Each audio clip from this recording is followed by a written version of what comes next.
దేవునికి స్తోత్రం. హల్లెలూయా, హల్లెలూయా. మన దేవాది దేవుడైన యేసు ప్రభు నిన్న నేడు నిరంతరము కూడా ఒకే రీతిగా ఉండి ఈ రకంగా మనందరినీ కూడా కాపాడుతున్న విధానాన్ని బట్టి దేవునికి స్తుతులు స్తోత్రాలు మరొకసారి చెల్లిందాం. దేవునికి స్తోత్రం. హల్లెలూయా, హల్లెలూయా. లోకంలో మనం ఎక్కడ చూసినా కానీ భయంకరమైన విషయాలు, భయంకరమైన మాటలు వింటూ ఉన్నాము. దేవుని యొక్క సన్నిధిలో మాత్రము మనకి ఆదరణ, ఓదార్పు ఎంతో చక్కగా కూడా కనిపిస్తూ ఉంటుంది. దేవునికి స్తోత్రం. హల్లెలూయా. దేవుని యొక్క మాటలే మనల్ని ఆదరిస్తూ ఉంటాయి. దేవుని యొక్క మాటలే మనల్ని బలపరుస్తూ ఉంటాయి. దేవుని యొక్క మాటలే మన జీవితాల్లో ధైర్యంగా ముందుకు సాగటానికి కూడా ఎంతో ఉపయోగపడుతూ ఉంటాయి. అటువంటి దేవుని యొక్క వాక్యాన్ని మనము ఎప్పుడు కూడా జాగ్రత్తగా మనము ఆలోచన చేస్తూ ఉండాలి. దేవునికి స్తోత్రం. హల్లెలూయా. ఈ ఉపవాస కూడికలో ఈ రాత్రికాల సమయంలో దేవుని యొక్క వాక్యాన్ని మనం జాగ్రత్తగా పరిశీలన చేద్దాం. చూడండి, దావీదు మహారాజు రచించిన కీర్తన 31వ కీర్తన 12వ వచనం నేను చదువుతున్నాను. చూడండి, ప్రతి ఒక్కరూ కూడా. 31వ కీర్తన 12వ వచనం. మరణమై స్మరణకు రాకున్న వాని వలె మరువబడి తిని ఓటి కుండ వంటి వాడనై తిని అని దావీదు మహారాజు ఎంత వేదనతో, ఎంత బాధతో, ఎంత కష్టములో ఆయన మాట్లాడాడో ఇక్కడ మనకి తెలుస్తూ ఉంది. దాంట్లో ఒక వాడబడిన పదం ఏంటంటే మరువబడి తిని అంటూ ఉన్నాడు అన్నమాట. అంటే మర్చిపోయారు నన్ను. ఎందుకు ఆ రకంగా దావీదు మహారాజు మాట్లాడుతూ ఉన్నాడు అనంటే, దేవుని సన్నిధికి వచ్చాడు. మొదటి వచ్చిన అంటాడు, దేవా నీ శరణుజొచ్చి ఉన్నాను, నన్నెన్నడను సిగ్గుపడనీయకుమో, నీ నీతిని బట్టి నన్ను రక్షింపుమో అని దేవుని యొక్క పాదాల చెంత అడుగుతూ ఉన్నాడు. చూడండి, దేవుని సన్నిధికి వచ్చి మొరపెడుతూ ఉన్నాడు, దేవుని సన్నిధిలో అడుగుతూ ఉన్నాడు, దేవుని సన్నిధిలో గోజాడుతూ ఉన్నాడు. ప్రభువా నీ శరణుజొచ్చాను ప్రభువా, ప్రభువా నీవే నా దిక్కు ప్రభువా, అయ్యా సిగ్గుపడకుండా నాకు అవమానం లేకుండా చేయి ప్రభువా, అయ్యా త్వరగా నన్ను విడిపించు ప్రభువా, ప్రాకారముగా ఇల్లుగా ఉండు ప్రభువా అని ఇలాగా ఎంతో వేదనతో అడుగుతూ ఉన్నాడు. కాబట్టి ఎంత అడుగుతూ ఉన్నా కానీ ఏ విధమైన సమాధానము లేదు అన్నమాట. దావీదా నువ్వు రాజు అవుతావయ్యా, నువ్వు చిరకాలం ఉంటావయ్యా, దేవుడు ఎంతగానో నేను కోరుకున్నాను అని వాగ్దానం చేశాడు. వాగ్దానం చేసిన నాటి నుంచి కూడా కష్టాలు ఎక్కువ అవుతూ ఉన్నాయి. ఆ కష్టాలను బట్టి, ఆ శ్రమలను బట్టి యెహోవా నీ శరణుజొచ్చి ఉన్నాను ప్రభువా, అయ్యా నీ శరణుజొచ్చి ఉన్నాను ప్రభువా, నీవే నన్ను కాపాడాలి ప్రభువా, నీవే నన్ను రక్షించాలి ప్రభువా, నీవే నా యొక్క బాధలన్నీ తీర్చాలి ప్రభువా అని నన్ను సిగ్గుపడనివ్వద్దు ప్రభువా అని ఎంతో వేదనతో, బాధతో మొరపెడుతూ ఉన్నా కానీ ఎక్కడా కూడా జవాబు రావట్లేదన్నమాట. అందుచేత ఈయన ఏమంటున్నాడు, మరువబడి తిని అంటూ ఉన్నాడు అన్నమాట.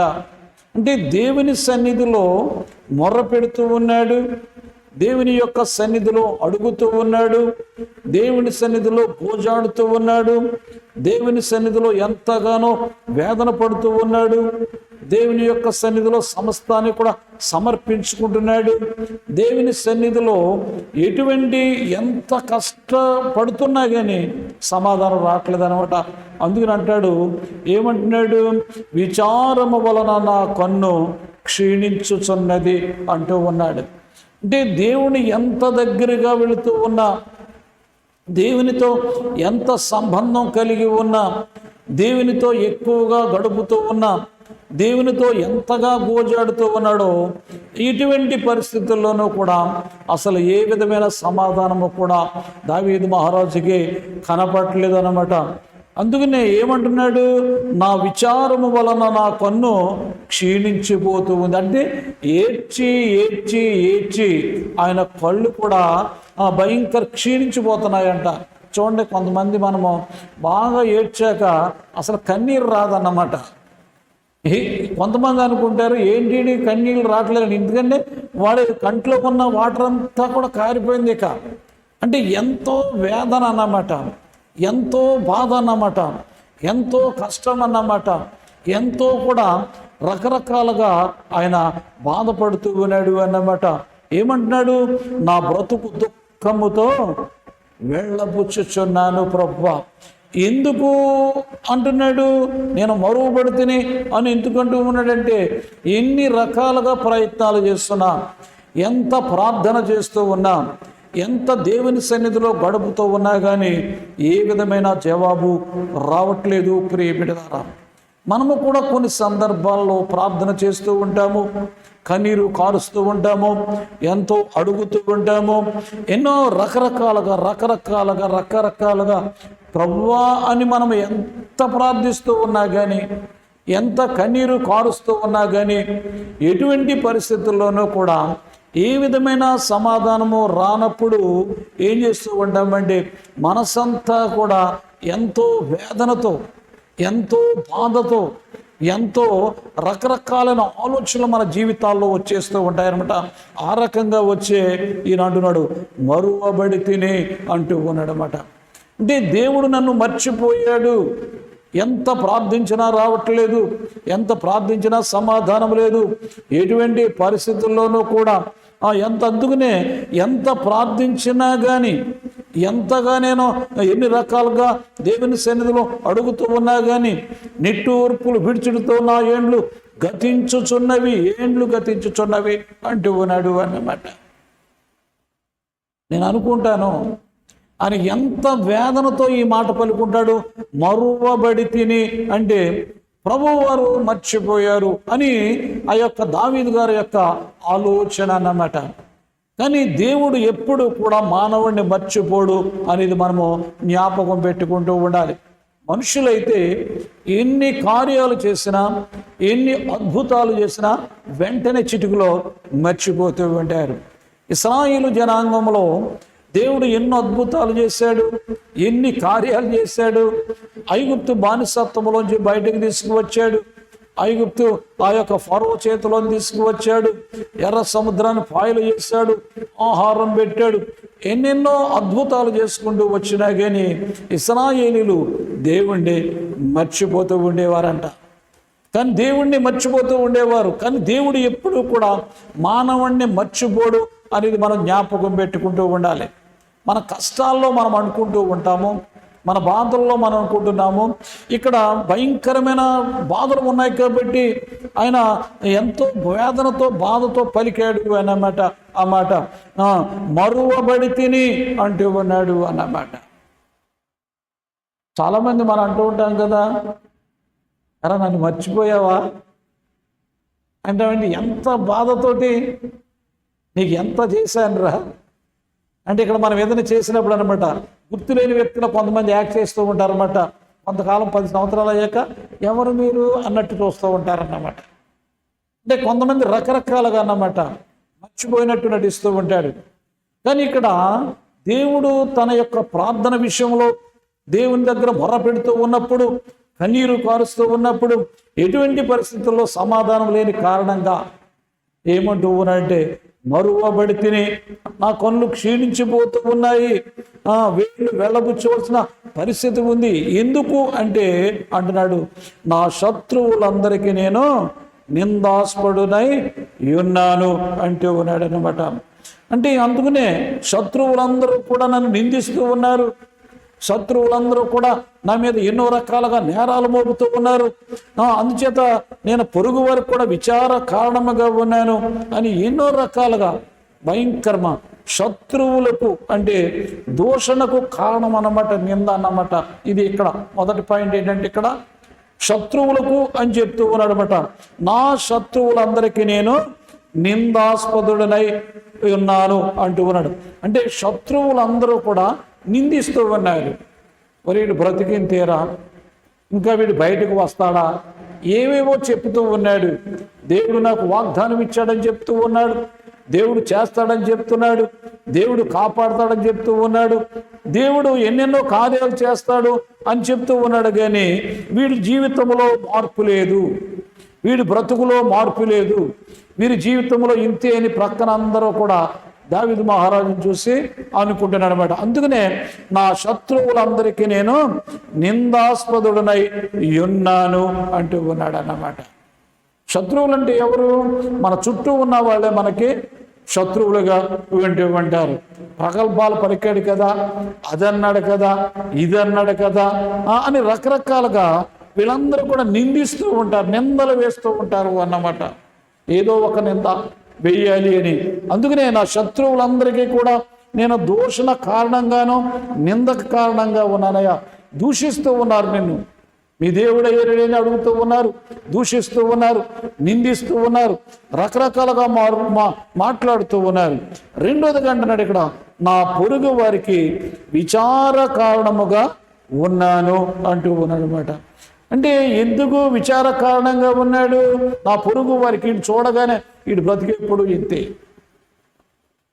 వీడి జీవితం మారదు, వీడి బ్రతుకులు మారు ఇలా చెప్తూ ఉన్నారు. కానీ వీడింతే అని ఎన్నో రకాలుగా పైకి ఏదో జాలి చూపుతూ ఉన్నారు, కానీ విచారిస్తూ ఉన్నారు. కానీ వాళ్ళ మనసులో ఉన్నది వేరు ప్రభువా.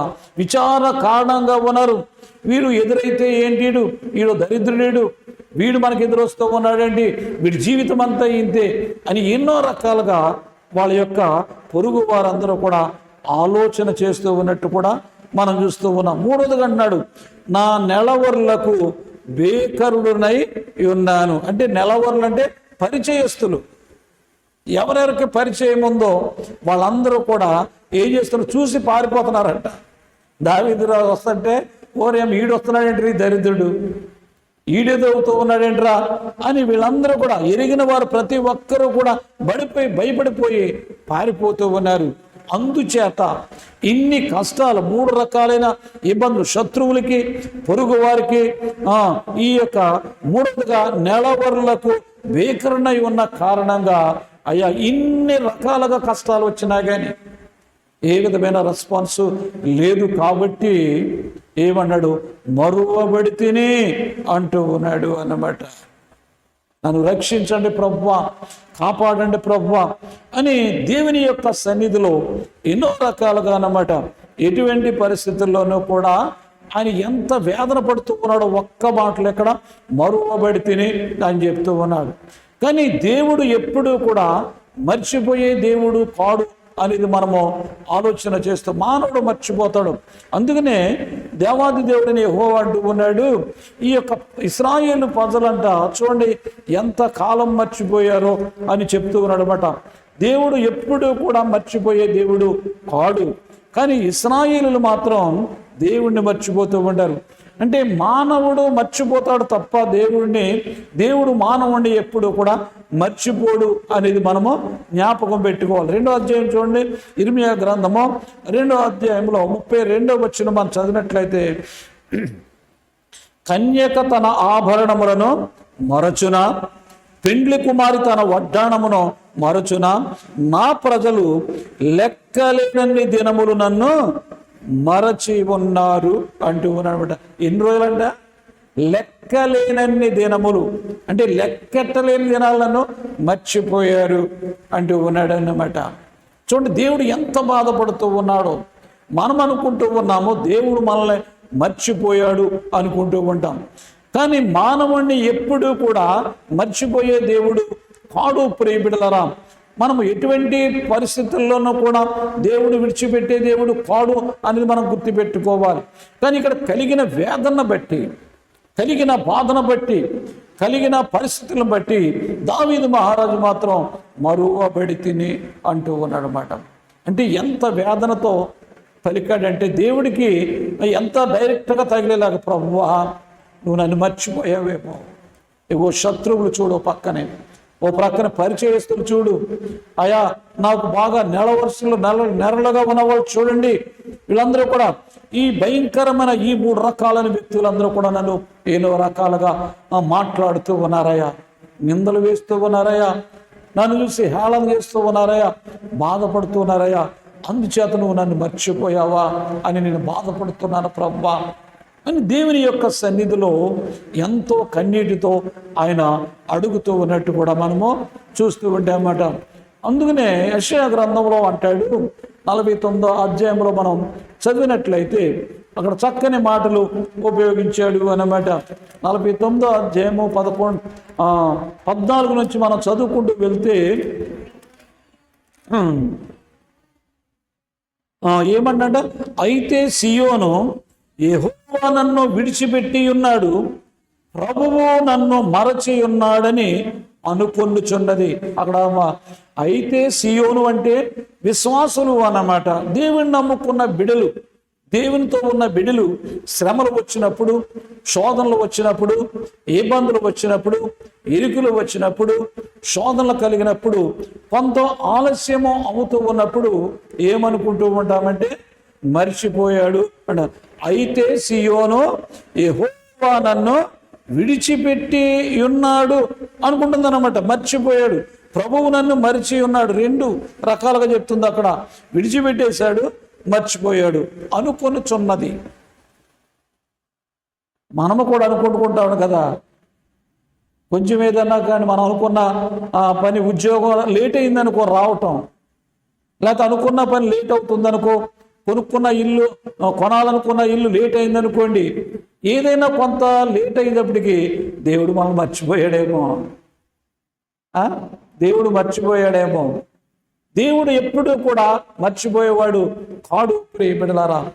ఇది బైబిల్ ప్రవక్త అక్కడైతే ఆ దేవుడు మర్చిపోవచ్చు, కానీ మన దేవుడు ఎప్పుడూ కూడా మర్చిపోయేవాడు కాడు అని మనం గుర్తుపెట్టుకోవాలి. అందుకనే అంటున్నాడు, అయితే సియోను యెహోవా నన్ను విడిచిపెట్టి ఉన్నాడు, ప్రభువు నన్ను మరచి ఉన్నాడు అనుకొనుచున్నది. మానవుడు అనుకుంటూ ఉంటాడనమాట, మన యొక్క బాధలను బట్టి, ఇతరులు అనుకుంటున్న మాటలను బట్టి, ఇతరులు రకరకాలుగా నిందలు వేస్తున్న దాన్ని బట్టి, వాళ్ళ చూపులను బట్టి, వాళ్ళ తలంపులను బట్టి, మనం అనుకున్న కార్యము, దేవుడు చేస్తున్న కార్యము జరగకపోతే లేట్ అవుతూ ఉన్నప్పుడు మనం ఎన్నో రకాలుగా ఆలోచన చేస్తూ ఉంటాము. అక్కడ కూడా అబ్రహాం అంటాడు కదా, అబ్రహాముకి వాగ్దానం చేస్తాడు దేవుడు. అబ్రహాంతో మాట్లాడినప్పుడు చాలా కాలం అయిపోతూ ఉన్నప్పుడు ఎంతగా బాధగా మాట్లాడుతున్నాడు చూడండి. ఆ మాట కూడా మనం చూద్దాం. ఎంత బాధపడుతూ ఉన్నాడు అంటే ఆయన మనసులో ఉన్న బాధ అంతా కూడా దేవునితో చెప్తున్నాడు. నువ్వు అన్నావు కానీ ప్రభువా, నువ్వు చేస్తానన్నావు కానీ ప్రభువా ఏమిటి ఇంత బాధ, ఇంత వేదన ఏమిటి అని ఎంతో వేదనతో దేవుణ్ణి అడుగుతూ ఉన్నాడు అన్నమాట. చూడండి అన్నాడు 15వ అధ్యాయంలో, అందుకు అబ్రహాము ప్రభు అయిన యెహోవా నాకేమి ఇచ్చిననేమి, నేను సంతానము లేని వాడినై పోచున్నానే అన్నాడు అన్నమాట. సంతానము లేదని చెప్పాడా దేవుడు ఎక్కడన్నా? నీకు సంతానం కలగదని చెప్పాడు ఎక్కడన్నా? లేదు. నీకు ఎంతో విస్తారమైన జనాంగం ఇస్తానయ్యా అని దేవాది దేవుడైనా యెహోవా అక్కడ చెప్పాడు అన్నమాట. చెప్పాడు, అబ్రహామ నువ్వు ఎటువంటి పరిస్థితుల్లోనూ కూడా నిన్ను ఆశీర్వదిస్తానయ్యా, నిన్ను దీవిస్తానయ్యా, నీకు ఎటువంటి పరిస్థితుల్లోనూ కూడా ఎటువంటి పరిస్థితుల్లో నిన్ను విడిచిపెట్టకుండా కాపాడుతాను. ఎన్నో వాగ్దానాలు ఉన్నాయి. కానీ లేట్ అవుతూ ఉన్న కొద్దీ అబ్రహాము జీవితంలో ఎంతో వేదన అన్నమాట. ఒకవేళ మర్చిపోయాడేమో, దేవుడನ್ನು మర్చిపోయాడేమో, ఈ విషయం మర్చిపోయాడేమో. ఒక్కోసారి మనం గుర్తు చేస్తామంటాం కదా, ఆ విషయం రా, ఆ విషయం మర్చిపోయాడు అని అంటే ఆడు మర్చిపోయాడేమో అని అన్నమాట.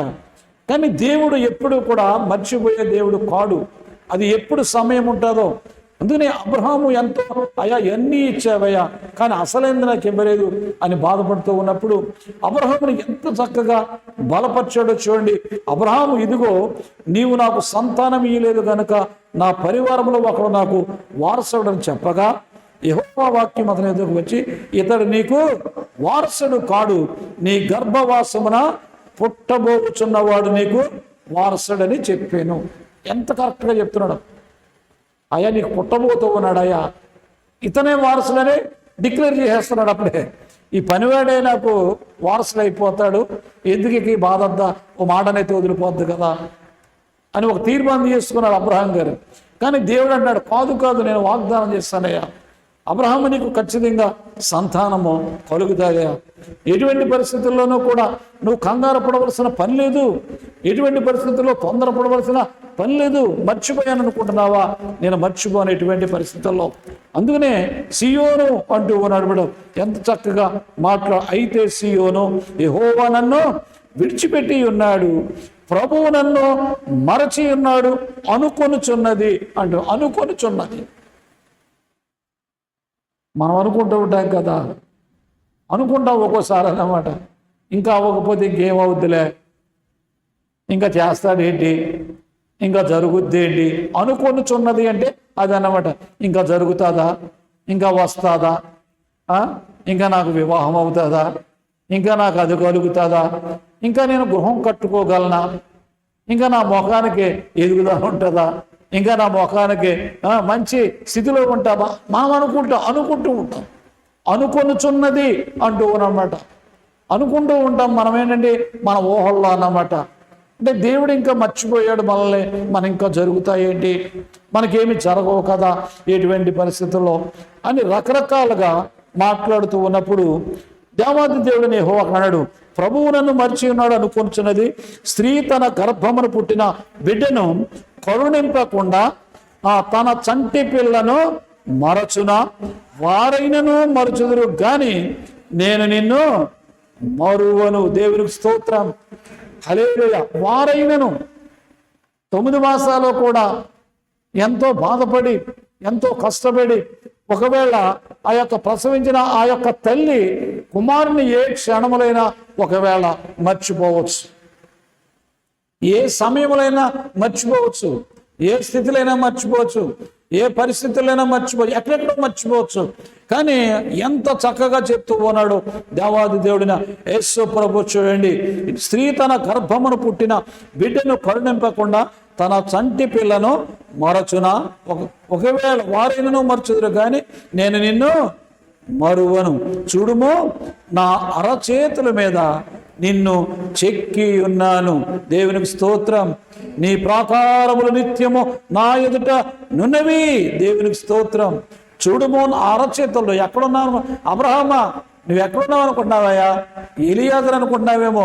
ఇదిగో నీ ఇస్సాకు నా అరచేతుల్లో, నీకు రాబోయే ఇస్సాకు ఈడుకోనయ్యా. మర్చిపోయాను అనుకుంటున్నావా? తయారు చేస్తున్నాను. అబ్రహామా, ఎటువంటి కుమారుడు తయారు చేస్తున్నాను అనుకుంటున్నావు? ఎటువంటి కుమారుడు నీకు ఇవ్వాలో నాకు తెలుసయ్యా.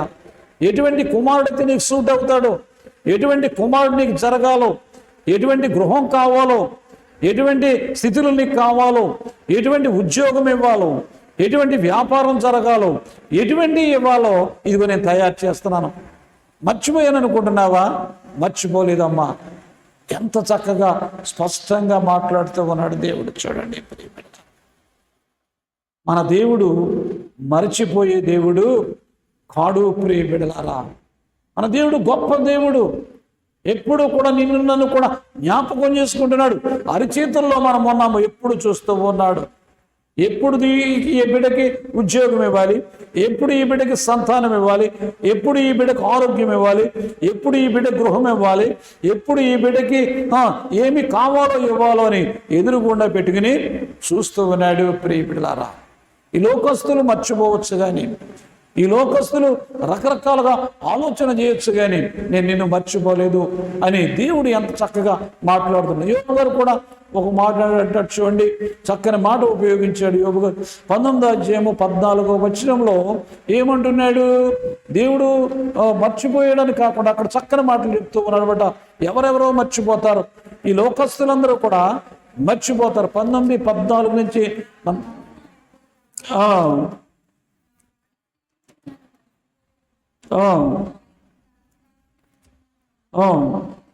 నా బంధువులు నా యొద్దకు రాక ఉన్నారు, నా ప్రాణ స్నేహితులు నన్ను మరి. ఎవరంటే వాళ్ళు ప్రాణ స్నేహితులు కూడా అప్పుడు దాకా అయిపోయి నువ్వు లేకపోతే ఉండలేము, నువ్వు లేకపోతే ఎలాగా, నీతోటే ఉంటామని ఎంతో ప్రగల్భాలు పలికిన ఆ స్నేహితులు కూడా అంట ఎటువంటి పరిస్థితుల్లోనూ కూడా నా ప్రాణ స్నేహితులు నన్ను మరచిపోయి ఉన్నారు. నా ఇంటి దాసదాసి జనులు నన్ను అన్యునిగా ఎంచారు. అంటే వాళ్ళు మర్చిపోయారు. నేను వారి దృష్టికి పరదేశినిగా ఉన్నాను. నేను నా పనివానికి పిలువగా వాడేమీ పలకుండా వీడు మర్చిపోయాడు. ఇలాగ అతని బాధ అంతా కూడా అన్నమాట ఎన్ని రకాలుగా బాధపడుతూ ఉన్నాడు చూడండి ప్రియబిడ్డలారా. ఎక్కడా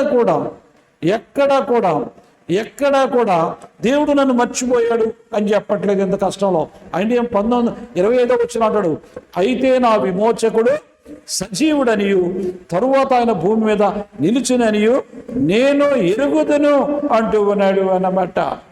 ఎటువంటి పరిస్థితుల్లోనూ కూడా నా దేవుడు నన్ను ఎరుగును, నాకు చేస్తాడు ఖచ్చితంగా, నన్ను విడిచిపెట్టడు. ఎటువంటి పరిస్థితుల్లో నా మట్టుకు నేను చూస్తాను అంటే ఆ ఆశీర్వాదాలన్నీ కూడా నేను చూస్తాను. నన్ను ఆశీర్వదిస్తాడు, నన్ను కాపాడుతాడు, నన్ను ఈ రకంగా ఉంచడు. వీళ్ళందరూ మర్చిపోవచ్చు, కానీ వీళ్ళందరూ ఎవరు? ప్రాణ స్నేహితులు, కలిసి తిన్నవాళ్ళు, కలిసిగా నడిచిన వాళ్ళు, కూడా ఉన్నవారు, వాళ్ళ పొలాల్లో పనిచేసిన వారు, వీళ్ళందరూ కూడా ఎన్నో రకాలుగా వీళ్ళందరూ కూడా ఇన్ని రకాలుగా ఉన్న వాళ్ళు మర్చిపోయారు. కానీ నా యేసయ్య ఎప్పుడూ కూడా మర్చిపోడు. ఎటువంటి పరిస్థితుల్లోనూ కూడా ఆయన నేను చూస్తాను అంటే దాని అర్థం ఏంటంటే దేవుడు ఖచ్చితంగా నన్ను ఆశీర్వదిస్తాడు. దేవుడు నన్ను విడిచిపెట్టుడు. ఎటువంటి పరిస్థితుల్లో నా మట్టుకు నేను చూస్తాను. ఆ యొక్క ఆశీర్వాదాలన్నీ కూడా ఆయన చెప్తూ ఉన్నాడు ప్రియబిడ్డలారా. అవును, ఈ రాత్రి కాల సమయంలో దేవుడు తన బిడ్డల్ని విడిచిపెట్టే దేవుడు కాడు ప్రియబిడ్డలారా. దేవుడు నన్ను మర్చిపోయాడు అనుకున్నాడు, కానీ ఎక్కడన్నా మర్చిపోయాడా? దావీదు మహారాజుని దేవుడికి స్తోత్రం. దావీదు ఎక్కడికి వెళితే అక్కడ కాపాడుతూనే ఉన్నాడు. ఎప్పుడు సింహాసనం ఎక్కించాలో, ఎప్పుడు కూర్చోబెట్టాలో, శత్రువులన్నీ కూడా సంహరించి, శత్రువులందరినీ కూడా నాశనం చేసి, ఎక్కడ శత్రువు లేకుండా చేసి సింహాసనం మీద కూర్చోబెట్టాడు ప్రియబిడ్డలారా. ఎంత గొప్ప దేవుడు చూడండి. మన దేవుడు అద్భుతాలు చేసే దేవుడు. మన దేవుడు ఎటువంటి పరిస్థితుల్లోనూ కూడా విడిచిపెట్టే దేవుడు కాడు ప్రియబిడ్డలారా. ఎటువంటి పరిస్థితుల్లోనూ కూడా మనమైతే మర్చిపోతాం, కానీ దేవాది దేవుడైన యేసు ప్రభు ఎప్పుడు కూడా మర్చిపోయే దేవుడు కాడు అనేది మనము జ్ఞాపకం పెట్టుకోవాలి ప్రియబిడ్డలారా. అందుకనే యేసు ప్రభు వారు కూడా ఒక మాట అన్నాడు చూడండి, మత్తయి సువార్త 28:20 వచనంలో ఆయన పరమునకు వెళుతూ శిష్యులు దేవుడు నన్ను మర్చిపోయాడేమో, దేవుడు ఇక మాకు కనపడ్డేమో, దేవుడు ఎప్పుడు ఇక్కడ మాతో ఉండడేమో, మా పరిస్థితులు ఏంటని ఎంతో కంగారు పడుతూ ఉన్నారు, బాధపడుతూ ఉన్నారు. ఎటువంటి పరిస్థితులు, మా జీవితాలు ఏంటి, మా బ్రతుకులు ఏంటి అని రకరకాలుగా ఆలోచన చేస్తూ ఉన్నప్పుడు దేవాది దేవుడైన అక్కడ యేసు ప్రభు అంటున్నాడు, నేను మీకు ఏ సంగతులను వాటన్నిటినీ గైకొనవలని వారికి బోధించుడి. ఇదిగో నేను యుగ సమాప్తి వరకు సదాకాలము మీతో కూడా ఉన్నానని వారితో ఏంటండి, ఉంటానని కదా, అక్కడ చూడండి, అక్కడ స్పష్టంగా ఉన్నానని వారితో చెప్పాను. దేవునికి స్తోత్రం. ఇప్పుడు మనతో ఉన్నాడు అని మనం నమ్మాలన్నమాట. ఎక్కడికి వెళ్తున్నా నా యేసయ్య నాతో ఉన్నాడు. ఈ క్లిష్ట పరిస్థితుల్లో నా యేసయ్య నన్ను ఉన్నాడు. ఈ నిందల్లో ఉన్నాడా లేడా చెప్పండి అమ్మా, ఉన్నాడా లేడా? ఉన్నానని చెప్పండి అన్నాడు. చూడండి, అగ్నిగుండంలోకి వెళ్తే ఉన్నాడా లేదా? అగ్నిగుండంలో ఉన్నాడు. అయ్యో, ముగ్గురు వేసాం కదా, ఇంకొకడు ఎవరు అక్కడ ఉన్నాడు, వాళ్ళకంటే ముందున్నాడు. ఎవరు దేవతల్లాగా ఉన్నారు, రాజు చెప్తున్నాడు అనమాట. ముగ్గురు వేస్తే ఎంత చక్కగా, అంటే శిష్యులు కంగారు పడతారేమో అని, మా యేసయ్య వెళ్ళిపోయాడు, మీకు వెళ్ళే పరిస్థితి ఎక్కడితో అయిపోయింది అని అనుకుంటారేమో అని ఏం చెప్తూ ఉన్నాడు చక్కని మాట. ఏమన్నాడు, ఇదిగో నేను యుగ సమాప్తి వరకు సదాకాలము మీతో కూడా ఉన్నానని. మనం ఏమనుకోవాలి ఇప్పుడు? నా యేసయ్య నాతో ఉన్నాడు, బండి ఎక్కుతూ ఉన్నా కానీ నాతో ఉన్నాడు, నేను స్కూల్కి వెళ్తూ ఉన్నా కానీ నాతో ఉన్నాడు, పనికి వెళ్తూ ఉన్నా కానీ నాతో ఉన్నాడు, ఎక్కడికి వెళ్ళినా కానీ నా యేసయ్య నాతో ఉన్నాడు. ఎటువంటి పరిస్థితుల్లో భయం లేదు. నా బిడ్డలు ఎక్కడికి వెళ్తే యేసయ్య కూడా ఉంటాడు. ఎటువంటి పరిస్థితుల్లోనూ కూడా ఆయన మర్చిపోయే దేవుడు కాడు. ఆయన మర్చిపోయే దేవుడు కాడు. కష్టాల్లో మనం అనుకుంటూ ఉంటాము అన్నమాట. మన బాధల్లో మనం అనుకుంటూ ఉంటాం. దావీదు మహారాజుకు వచ్చిన కష్టాన్ని బట్టి, ఆ కలిగిన వేదన బట్టి, ఆ కలిగిన బాధను బట్టి, ఆ కలిగిన పరిస్థితిని బట్టి మర్చిపోయాడు దేవుడు నన్ను మరువబడితిని అంటూ ఉన్నాడనమాట. అంటే మరువబడితిని అంటే ఏంటి? నువ్వు మర్చిపోయావు ప్రభువా నన్ను అనుకుంటున్నాడనమాట. నువ్వు మరువబడితిని అంటూ ఉన్నాడు అనమాట. ఇక్కడేమన్నాడు? యుగ సమాప్తి వరకు ఉన్నానని, మీతో కూడా ఉన్నాని అంటూ ఉన్నాడు. ఎంత గొప్ప దేవుడు వచ్చాడండి. ఎటువంటి కన్యక అనుకుంటూ ఉంది అన్నమాట. సియోను కుమారి అనుకుంటూ ఉంది అన్నమాట. ఆ దేవుడు నన్ను విడిచిపెట్టాడు అన్నాడు, నన్ను మర్చిపోయాడు అనుకుంటుంది. ఏంటమ్మా నువ్వు మర్చిపోయాడు అనుకుంటున్నా?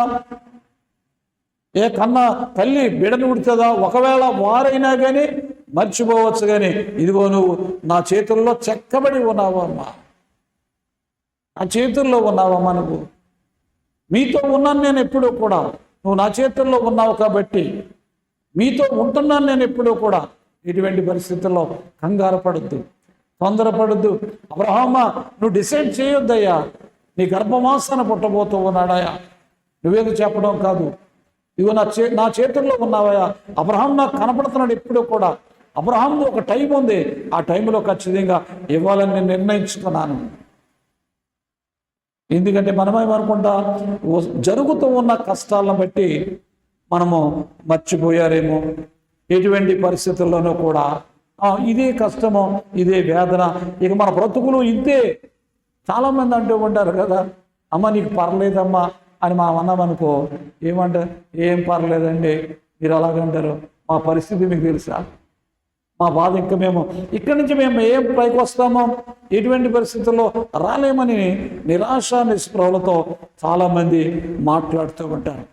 కానీ ఎప్పుడు కూడా మన జీవితాల్లో రాకుండా ఉండవలసిందంటే నిరాశ ఎప్పుడూ కూడా రానివ్వకుండా ఆశాజీవులుగానే మనము జీవిస్తూ ఉండాలి. మన యేసయ్య ఖచ్చితంగా చేస్తాడు, ఎటువంటి పరిస్థితుల్లోనూ కూడా విడిచిపెట్టడు అని మనం జాగ్రత్తగా ఉండాలి.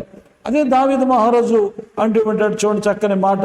అదే మాట 115వ కీర్తనలో అంటాడు చూడండి. తర్వాత 12వ వచనంలో చదివినట్లయితే, యెహోవా మమ్మను మర్చిపోలేదు, ఆయన మమ్మను ఆశీర్వదించును. ఆయన ఇశ్రాయేలును ఆశీర్వదించును, అహరోను వంశస్థులను ఆశీర్వదించును. పిన్నలలేమి పెద్దలలేమి తన యందు భయభక్తులు గల వారిని యెహోవా ఎవరినంట? పిన్నలలేమి పెద్దలలేమి ఎవరినైనా కానీ మర్చిపోడు ఎప్పుడు కూడా. యెహోవా మమ్మను మరచిపోలేదు అంటూ ఉన్నాడు. అంటే మర్చిపోడు ఎప్పుడు కూడా.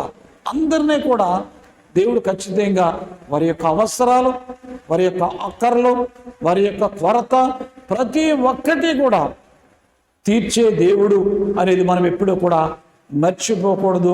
ప్రియ బిడ్డలారా, మరువబడితిని అన్నాడు అక్కడ. ఇక్కడికి వచ్చేటప్పటికి చక్కగా ఆయన రచించిన కీర్తనలో మాట్లాడుతూ ఉన్నాడనమాట. యెహోవా మమ్మను మరచిపోలేదు అని చెప్తూ ఉన్నాడు అనమాట. ఆయన మమ్మను ఆశీర్వదించును. అవును, ఖచ్చితంగా దేవుడు మర్చిపోయే దేవుడు కాడు. ప్రియ బిడ్డలారా, ఎటువంటి పరిస్థితుల్లో కూడా విడిచిపెట్టే దేవుడు కాడు. ఎటువంటి పరిస్థితుల్లో కూడా మన కష్టాల్లో, మన ఇబ్బందుల్లో, ఇరుకుల్లో, ఎటువంటి పరిస్థితుల్లో కూడా ఆయన చేయలేని అసమర్థుడైతే మర్చిపోతాడు తప్ప, సమర్థుడైన మన దేవుడు కాబట్టి, సమర్థుడైన దేవుడు ఎటువంటి పరిస్థితుల్లో కూడా తన బిడలను ఎప్పుడూ కూడా మర్చిపోయే దేవుడికి అరచేతుల్లో చెక్కుకున్నాడు. ఇశ్రాయేలు జనాంగం అంట అనేక దినాలు అంటూ ఉన్నాడు అనమాట. అలాగే మనము కూడా దేవుడిని మర్చిపోతూ ఉంటాం కొన్ని సందర్భాలు. కానీ దేవుడు మనల్ని మర్చిపోడు అనమాట. అది దేవుని యొక్క ప్రేమ అన్నమాట. ఎటువంటి పరిస్థితుల్లోనూ కూడా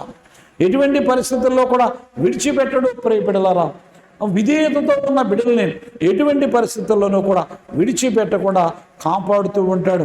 ఎవరైతే విధేయతతో జీవిస్తూ ఉంటారో, ఎవరైతే విధేయతతో ఉంటూ ఉంటారో, ఎటువంటి పరిస్థితుల్లో కూడా ఎంత కాలమైనా కానీ ఆ బిడ్డల్ని విడిచిపెట్టడు. దానికి ఉదాహరణగా మనం చూడండి, ఆది కాండంలో మనము చూస్తూ ఉంటాము. ఈ యొక్క నోవహు కుటుంబం అంతా కూడా ఓడలోకి వెళ్ళారు. ప్రియ బిడ్డలారా, వాడలోకి వెళ్ళిపోతే విడిచిపెట్టేశాడా?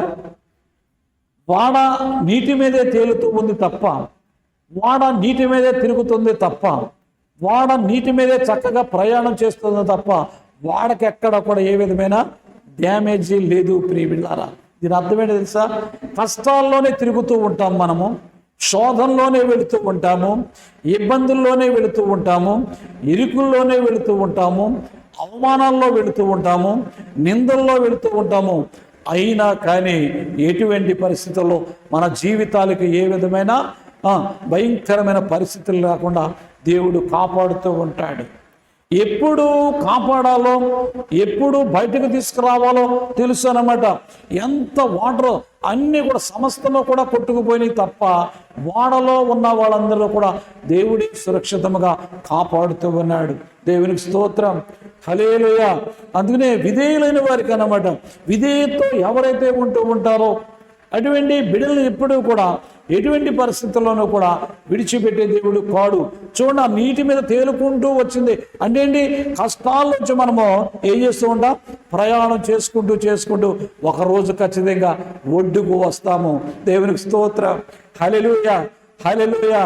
వాడ కొట్టికి వాడ వెళుతూ ఉంది తప్ప వాడ నాశనం అవ్వలేదు. వాడ మనం కష్టాల్లో వెళుతూ ఉంటాము, శోధనలో వెళుతూ ఉంటాము, ఇబ్బందుల్లో వెళుతూ ఉంటాము. కానీ మనం ఎప్పుడూ కూడా ఎటువంటి పరిస్థితుల్లో సర్వనాశనం జరగదు ప్రియ బిడ్డలారా. ఒకరోజు ఆ యొక్క కష్టాల నుంచి, ఆ నీళ్ళనే కష్టాల నుంచి, శోధల నుంచి, బయట నుంచి ఖచ్చితంగా దేవాది దేవుడైన యేసు ప్రభు ఆ నిందల నుంచి, అవమానాల నుంచి ఒకరోజు ఖచ్చితంగా తీసుకొస్తాడు. చూడండి, అందరూ కూడా పోయారు కానీ విధేయతతో జీవించాడు కాబట్టి ఎంతో కాలం ఉన్న తర్వాత చక్కగా దేవాది దేవుడైన యెహోవా అంటూ ఉన్నాడు. చూడండి ఎంత చక్కగా మాట్లాడుతూ ఉన్నాడు, ఎంత చక్కగా 18వ వచనంలో చదివినట్లయితే 8:18 అన్నట్టు, కాబట్టి నోవహు అతనితో కూడా అతని కుమారులు, భార్య, అతని కోడలు బయటకు వచ్చిరి అని మనం చూస్తూ ఉన్నామన్నమాట. ఎవరు ఎలా వచ్చాడు? 15వ వచనం చదవండి. అప్పుడు దేవుడు, నీవును నీతో కూడా నీ భార్యయు, నీ కుమారులు, నీ కోడలను వాడలో నుండి బయటకు రండి. అంటే ఏంటి? నీ కష్టంలోంచి బయటకు తీస్తాడు, నీ శోధనలోంచి బయటకు తీస్తాడు, నీ నిందలోంచి బయటకు తీస్తాడు, నీ అవమానంలోంచి బయటకు తీస్తాడు. ఒక సుమారుగా సంవత్సరం అంతా కూడా, ఒక 1 year అంతా కూడా వాడలోనే వాళ్ళు దాదాపుగా గడిపారు ప్రియ బిడ్డలారా. ఈరోజు నువ్వు సంవత్సరాల తరబడి వేదనతో ఉన్నావా? సంవత్సరాల తరబడి నిందలతో ఉన్నావా? సంవత్సరాల తరబడి నా కష్టంలో ఉంటూ ఉన్నావా? నువ్వు ఎప్పుడు ఏంటి అని అంటున్నావా? దేవుడే అంటున్నాడు స్వయంగా, బయటికి రండి అంటే మన సమస్య తీరటమో ప్రియ బిడ్డలారా. దేవుడే స్వయంగా మాట్లాడు. అప్పుడు దేవుడు అంటే అది తీరిన తరువాత, మన శ్రమ తీరిన తర్వాత, మన కష్టం తీరిన తర్వాత, మన నిందలు తీరిన తర్వాత, మన అవమానాలు తీరిన తర్వాత, మన యొక్క సమస్తాన్ని కూడా తీరిన తర్వాత దేవాది దేవుడిని యేసు ప్రభువే స్వయంగా మనల్ని బయటికి తీసుకొస్తాడు. అక్కడ చక్కగా నిలబెడతాడు ప్రియ బిడ్డలారా. దేవునికి స్తోత్రం, హల్లెలూయా. అందరూ పోయారు కానీ దేవునితో ఉన్న బిడ్డల జీవితాల్లో ఆ కష్టంలో తేలియాడుతూనే, కష్టం ఉంది, కష్టాలు లేకుండా ఉండవు, కష్టాల్లో తేలుకుండా వచ్చారు ప్రియ బిడ్డలారా ఆ కుటుంబం అంతా. అవును, రాత్రికాల సమయంలో దేవుడు మనల్ని మర్చిపోలేదు. ఇటువంటి పరిస్థితుల్లో మర్చిపోయే దేవుడు కాడు. నేను మరువబడితిని అని బాధపడుతూ ఉన్నాడు దావీదు మహారాజు. ఎందుకంటే కష్టాన్ని బట్టి, శోధనను బట్టి, ఇబ్బందులు బట్టి, ఎటువంటి పరిస్థితుల్లోనూ కూడా ఆయన మర్చిపోయే దేవుడు కాడు. చూడండి, ఎంత కాలము వాడలో ఉండి ఆ భయంకరమైన వాళ్ళంటే శ్రమల్లో ఉన్నారు అన్నమాట. వాళ్ళందరూ కూడా కిందంతా శ్రమ ఉంది, వాడలో పెట్టి ఆయన కాపాడుకుంటూ వచ్చాడు. అంటే ఇది ఏంటి? ఇవన్నీ నిందలు, అవమానాలు, రకరకాలుగా మాటలు, ఇవన్నీ అన్నమాట కాపాడుకుంటూ వచ్చాడు. ఆయన కౌగిట్లో ఉంచుకొని రానే వచ్చింది సమయము, దేవుడు గొప్పగా బయటకు తీసుకొచ్చాడు కూడా. అవును, నన్ను కూడా తీసుకొని రాబోతూ ఉన్నాడు. ఎటువంటి పరిస్థితుల్లో అటువంటి దేవుని మనం కలిగి ఉన్నాం కాబట్టి ఈ రాత్రికాల సమయంలో, ప్రభువా నువ్వు తప్ప మాకు ఎవరు ఉన్నారు ప్రభువా? నువ్వు మర్చిపోయే దేవుడు కాదు ప్రభువా. మా శ్రమలను బట్టి, బాధలను బట్టి మేము ఎంతో వేదనతో అంటూ ఉన్నాము కానీ ప్రభువా నువ్వు మర్చిపోయే దేవుడు కాదని మేము నమ్ముతూ ఉన్నాం ప్రభువా. నువ్వు ప్రాణం పెట్టే దేవుడు ప్రభువా. ఎటువంటి పరిస్థితుల్లో చూడండి, ఇంకోటి శ్రమల పాలైన వారిని కూడా ఆయన కాపాడుతూ ఉన్నాడు ఎటువంటి పరిస్థితుల్లో. చూడండి 40వ కీర్తనలో 17వ వచనంలో అంటాడు, చూడండి చక్కని మాట. 40వ కీర్తన 17వ వచనం మనం చదువుకున్నట్లయితే,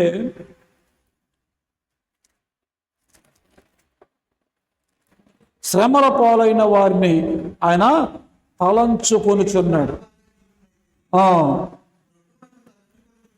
ఏంటంట, నేను శ్రమల పాలులై వీరుడినైతిని. ఇదేంటిది అంటే, శ్రమల్లో ఉన్న వారిని దేవుడు మర్చిపోయాడా తలుచుకుంటున్నాడా? యారా నీ బాధలు పడు, సింహాల పోలు సావు అన్నాడా? తలంచుకుంటున్నాడు. ఎవరనుకుంటున్నా సింహమా, నా కొడుకు, నా బిడ్డ, అక్కడ నువ్వు ఎటువంటి పరిస్థితుల్లో కూడా అది తలంచుకుంటామంటే, అంతేగాని శ్రమల్లో విడిచిపెట్టడు. శ్రమలు వస్తాయి, ఇబ్బందులు వస్తాయి, ఇరుకులు కలుగుతూ ఉంటాయి, రకరకాల పరిస్థితులు కలుగుతూ ఉంటాయి. శ్రమల్లో దేవుడంట నన్ను తలంచుకొనుచున్నాడు అంటూ ఉందండి. ఎంత గొప్ప మాట చూడండి. అంటే శ్రమల్లో మనము విడిచిపెట్టాడేమో అనుకుంటూ ఉంటాం. ఇది ఎవరు రాశారు ఈ కీర్తన?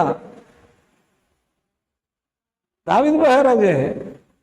దావీదు మహారాజు అన్నాడు చూడండి, అక్కడ ఏమన్నాడు, మరువబడితిని అని అంటే శ్రమను బట్టి అన్నమాట. ఆ బాధను బట్టి, ఆ కలుగుతున్న పరిస్థితులను బట్టి మర్చిపోయావా ప్రభువా? అయ్యా నా బాధలు ఇదయ్యా, నా కష్టం ఇదయ్యా, వేదన ఇయ్యా ఆ చెప్పిన ఆయనే ఇందాక ఆశీర్వదిస్తాడు అని చెప్పాడు దావీదు.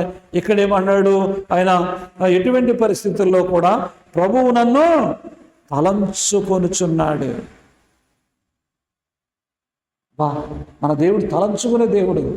నువ్వు కష్టంలో ఉన్న చూడండి, ఎవరన్నా దేవుడే మనం అలాగా ప్రక్కన పెడదాం. ముందు ఒక తండ్రి, ఒక కుమారుడు కష్టంలో ఉంటే ఆలోచన చేస్తూ ఉంటాడా? నాకెందుకు లేని హాయిగా తిని పడుకుంటాడు చెప్పండి. కుమారుడు అక్కడ కష్టంలో ఉన్నాడు, అక్కడ ఏదో బాధలో ఉన్నాడు, ఒక ఇబ్బందిలో ఉన్నాడు. చూడండి, ఇవాళ టీవీలో వచ్చింది కదా నిన్న. చూడండి, కుర్రోడు ఈ యొక్క ఆన్లైన్ గేమ్ ఆడి ఇంచుమించు 15 లక్షలు పోగొట్టాడంట. వాడు చాలా బాధపడుతున్నాడంట. చాలా బాధపడుతూ ఉంటే అప్పుడు కుర్రోడేమో చాలా దూరంగా ఉన్నాడు, తండ్రి ఏమో వేరే దిక్కున్నాడు అనమాట. ఎవరెవరిదో తెలుసుకున్నాడు, వీడు చాలా నలుగురు అయిపోతాడు, ఏమైపోతాడని ఆ 15 లక్షలు పట్టుకొచ్చి కట్టేస్తాడు. తలంచుకున్నాడు లేదు తండ్రి, మీరు చూసే ఉంటారు టీవీలో వచ్చిందనన్న. తర్వాత చనిపోయాడు కూడా కుర్రోడు. తర్వాత ఆ డబ్బులు కవర్ చేయడానికి మళ్ళీ ఆడాడు, మళ్ళీ పోయినాయి. అందునిక నేను బ్రతకూడదని చనిపోయాడు అన్నమాట. తండ్రి ఎక్కడున్నా కానీ తలుచుకుంటున్నాడు, పోగొట్టాడని బాధపడలేదు. ఇక నువ్వు జాగ్రత్తగా ఉండరా, ఇక నుంచే నువ్వు జాగ్రత్త నేర్చుకోవాలని ఆ అన్ని అప్పులన్నీ తీర్చేసి వెళ్ళిపోయాడు. కానీ వీడు వినకుండా కారణంగా ప్రభువు నన్ను తలంచుకొనుచున్నాడు అని చెప్తున్నాడు. చూడండి, ఎటువంటి పరిస్థితుల్లోనూ కూడా శ్రమలు పడుతూ ఉన్న బిడ్డల్ని తలుచుకుంటాడు తప్ప ఆయన మర్చిపోయే దేవుడు కాడు. ప్రియ బిడ్డలారా, ఎంత గొప్ప దేవుడు చూడండి. ఎవరు తలుచుకుంటాడు చూడండి, ప్రార్థించే వారిని కూడా దేవుడు తలుచుకుంటాడు. మొదటి సమూయేలు గ్రంథంలో మనం చూస్తూ ఉంటాం. 1:10 వచనంలో మనం చదువుకున్నట్లయితే 1:20 వచనంలో కూడా హన్నాని దేవుడు జ్ఞాపకం చేసుకున్నాడు. తలంచుకున్నట్టంటే జ్ఞాపకం చేసుకున్నట ఆయన కూడా చెప్పొచ్చు అన్నమాట. అంటే ఎటువంటి పరిస్థితుల్లో ప్రార్థిస్తున్న బిడ్డల్ని ఎటువంటి పరిస్థితుల్లో కూడా విడిచిపెట్టకుండా ఆయన ఆలోచన చేస్తూ ఉంటాడు. ఎంత గొప్ప దేవుడు చూడండి ప్రియ బిడ్డలారా. మరుగుపడితే అనుకుంటున్నావా దావీదా, ఇదిగో నా అరచేతుల్లో ఉన్నావయ్యా, నువ్వు మర్చిపోయాను అనుకుంటున్నావా? ఎటువంటి పరిస్థితి నేను మర్చిపోలేదు. నోవహును చూడు, నేను కాపాడాను లేదా? నేను ఆ యొక్క శద్రకు మేషకు అబేద్నెగోను కాపాడాను లేదా? ఇదిగో వీళ్ళందరినీ కూడా కాపాడుతున్నానమ్మా, నిన్ను కాపాడుతాను, నిన్ను విడిచిపెట్టను. నీ శోధనలో, నీ వేదనలో, నీ నిందల్లో, నీ అపజయాల్లో ఎటువంటి పరిస్థితుల్లో కూడా నేను విడిచిపెట్టనమ్మా. విడిచిపెట్టే దేవుణ్ణి కాను ఎటువంటి పరిస్థితుల్లోని నేను మర్చిపోలేదు, నేను తలుచుకుంటున్నాను అని దేవుడు ఎంతో స్పష్టంగా, ఒక తండ్రి మర్చిపోవచ్చు కానీ నేను మరువను అని చెప్తూ ఇంకొక మాట చివరిగా మనం చదువుకుని ముగించుకుందాం. చక్కని మాట చూడండి, హోషేయ గ్రంథంలో అక్కడ ఇశ్రాయేలుని గురించి దేవాది దేవుడైన యెహోవా చాలా చక్కని మాట శ్రేష్టకరమైన 16:8 అంటాడు, ఈ ఎటువంటి పరిస్థితుల్లో మా కష్టాలు ఉన్నాయి కదా, ఇబ్బందులు ఉన్నాయి కదా, ఇరుకులు ఉన్నాయి కదా, ఇక మా పని అయిపోయింది అని ఎన్నో రకాలుగా ఏడుస్తూ ఉన్న సందర్భం అన్నమాట. రకరకాలుగా బాధపడుతూ ఉన్నారు, ఎంతో వేదనతో ఉన్నారు. రకరకాలుగా ఉన్నప్పుడు వాళ్ళు అంటూ ఉన్నారు అన్నమాట. చూడండి 8వ వచనంలో అంటాడు దేవుడు, ఎఫ్రాయిమో నేనెట్లు నిన్ను విడిచిపెట్టుదును, ఇశ్రాయేలు నేను నిన్ను ఎట్లు విసర్జించును అని ఎంత చక్కగా మాట్లాడుతూ ఉన్నాడో చూడండి ప్రియబిడ్డలారా. ఎంత చక్కగా మాట్లాడుతూ ఉన్నదో చూడండి ప్రియబిడ్డ. ఎఫ్రాయిము నేను ఎట్లు నిన్ను విడిచిపెట్టి, ఎలా విడిచిపెడతానయా, మీరు నా బిడ్డలయ్యా, నువ్వు ఎన్నో రాగా తిప్పలేని అప్పలాగా పడిపోయావు, నీ ఇష్టానుసారంగా తిరుగుతూ ఉన్నావు, నీ ఇష్టానుసారంగా ఉన్నావు. అయినా కానీ ఎఫ్రాయిము నేనెట్లు నిన్ను విడిచిపెట్టుదును, ఇశ్రాయేలు నేను నిన్ను ఎట్లు విసర్జింతును అని అనున్నాడు. ఆత్మను వలె నిన్ను నేను ఎట్లు చేతును, ఆత్మ నాశనం చేశాడనమాట. అక్కడ అలా చేయని మిమ్మల్ని ఎప్పుడు కూడా వాళ్ళకి విడిచిపెట్టను, వాళ్ళని సమూలనాశనం చేశాను కదా, వాళ్ళు వేరయ్యా, నువ్వు నా బిడ్డవయ్యా, నువ్వు ఎటువంటి పరిస్థితి చేసినా కానీ, ఎటువంటి పరిస్థితుల్లో ఉన్నా కానీ నిన్ను విడిచిపెట్టను, ఎటువంటి పరిస్థితుల్లో అంటున్నాడు. ఆత్మలు నిన్ను ఎట్లు చేతును, సెబోయిలకు చేసినట్లు నిన్ను ఎట్లు చేదును, వాళ్ళందరూ కూడా సర్వనాశనం చేశాను, నా మనస్సు మారినది అంటూ ఉన్నాడు అన్నమాట. దేవుడు చూడండి, మర్చిపోయే దేవుడు కాడు, విడిచిపెట్టే దేవుడు కాడు. ప్రియబిడ్డలారా, ఈ రాత్రికాల సమయంలో నీ కష్టాల్లో విడిచిపెట్టే దేవుడు కాదు, శ్రమల్లో విడిచిపెట్టే దేవుడు కాదు, ఇబ్బందుల్లో విడిచిపెట్టే దేవుడు కాదు, శోధనలో విడిచిపెట్టే దేవుడు కాదు. అరచేతుల్లో చెక్కుకుని ఉన్నాడమ్మా. తగిన సమయంలో దేవాది దేవుడు యేసు ప్రభు నిన్ను నన్ను కూడా జ్ఞాపకం చేసుకుని, ఆయన జ్ఞాపకం చేసుకుని ఆ నోవహు కుటుంబాన్ని ఓడలోంచి ఏ రకంగా బయటకు తీసుకొచ్చాడో, నీ యొక్క శోధన నుంచి, నా యొక్క శోధన నుంచి, మన యొక్క నింద నుంచి, మన యొక్క ఇబ్బంది నుంచి, మన ఇరుకుల నుంచి, ప్రతి ఒక్క సమస్య నుంచి కూడా దేవాది దేవుడిని యేసు ప్రభు బయటకు తీసుకొచ్చే సమర్థుడు అనేది మనం మర్చిపోకుండా అటువంటి దేవుని యొక్క సన్నిధిలో, ప్రభువా నువ్వు తప్ప మమ్మల్ని ఎవరో కూడా కాపాడరయ్యా, నీవే నా దిక్కు, త్వరగా మమ్మల్ని కాపాడి. శ్రమల్లో మేము ఎన్నో రకాల ఆలోచనతో ఉంటూ ఉంటాము. దావీదు మహారాజు మరువబడితేనే అనుకున్నాడు, కానీ తర్వాత నీ అంతరంగం ఎరిగి ఆయన మాట్లాడుతూ ఉన్నాడు. దేవుడు నన్ను మర్చిపోలేదు ఎటువంటి పరిస్థితుల్లో. అవును, మనము కూడా జ్ఞాపకం చేసుకుందాం, నా యేసయ్య నన్ను మర్చిపోలేదు, తగిన సమయంలో ఖచ్చితంగా కార్యం చేస్తాడు. అటువంటి దేవుడు మాకు ఉన్నాడు కాబట్టి మనమందరం కూడా సదాకాలము మీతో ఉన్నాను అంటూ, అవును మాతో ఉన్నావయ్యా, మమ్మల్ని బలపరచండి ప్రభు, నువ్వు మాతో ఉన్నావయ్యా, మమ్మల్ని స్థిరపరచండి, మాతో ఉన్నావు ప్రభా, మా నింద, మా అవమానం, మా బాధలు, మా కష్టాలు తీసివేస్తావని మేము నమ్ముతూ ఉన్నాం ప్రభా, నీవే మాకు దిక్కు ప్రభా అని అడుగుదాము. అటువంటి కృప దేవాది దేవుడిని యేసు ప్రభు ఈ రాత్రికాల సమయంలో మైక్ శబ్దం ద్వారా వింటున్న బిడ్డలకి, మందిరంలో ఉన్న బిడ్డలకు కూడా దాని యొక్క కృపా సమాధానము సమృద్ధిగా దయచేయును గాక. ఆమేన్. ప్రార్థన చేసుకుందాం.